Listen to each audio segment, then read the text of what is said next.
ধর্মনগরে উষা হার্ডওয়্যারে enforcement wing 3 এর হানা, চাঞ্চল্য শহর জুড়ে।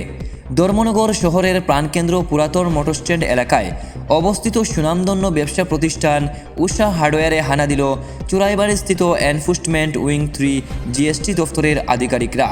ঘটনাটি ঘটেছে শুক্রবার দুপুর আনুমানিক 12:30 নাগাদ। জানা যায় 4 সদস্যের একটি দল হঠাৎ করে দোকানে উপস্থিত হয় দীর্ঘ সময় ধরে বিভিন্ন নথিপত্র ও ইনভয়েস খতিয়ে দেখেন।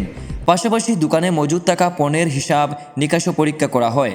প্রায় দীর্ঘক্ষণ তল্লাশি চালানোর পর আধিকারিকরা স্থান ত্যাগ করেন। তবে এ বিষয়ে তারা সংবাদ মাধ্যমের সঙ্গে কোনো মন্তব্য করেননি। দোকানের কর্ণধার ও ধর্মনগরের পরিচিত ব্যবসায়ী প্রলয় দাস জানান, তার প্রতিষ্ঠানে এই প্রথমবার এনফোর্সমেন্ট উইং 3 এর আধিকারিকরা আসেন। তার সমস্ত ইনভয়েস ও পণ্যের হিসাব পরীক্ষা করে কোনো প্রকার আপত্তি বা নির্দেশনা ছাড়াই চলে যান। হঠাৎ করে এই হানার কারণ কি তা নিয়ে ব্যবসার মহল ও সাধারণ মানুষের মধ্যে নানা প্রশ্ন উঠছে। উল্লেখ্য, প্রলয় দাস ও তার বড় ভাই ধর্মনগরের একাধিক ব্যবসা প্রতিষ্ঠানের মালিক হিসাবে পরিচিত। এদিকে এই ঘটনার পর শহরের ব্যবসায়ী মহলে আলোচনা শুরু হয়েছে। তদন্তের কোনো অনিয়মের ইঙ্গিত মিলেছে কিনা, নাকি এটি ছিল নিয়মিত পরিদর্শনের অঙ্গ, তা স্পষ্ট নয়। Hardware store. আপনার নাম? আমার নাম প্রলয় দাস।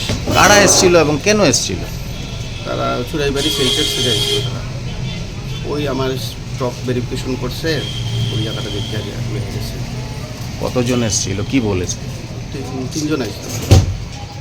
এমনিতে কিছু বলেনি, বলেছে স্টকটা দেখবো, স্টকটা দেখে চলে গেছে। মানে স্টক ঠিকঠাক ছিল? ঠিকঠাক আছে। আপনার দোকান থেকে কোনো ডকুমেন্টস নিয়ে গেছে না? না, ডকুমেন্টস কিছু নেই। ডকুমেন্টসও কিছু নেই। কোথায় থেকে এসেছিল তারা? Churaibari sell tax. এনফোর্সমেন্ট। আপনার নামটা? আমার নাম প্রলয় দাস।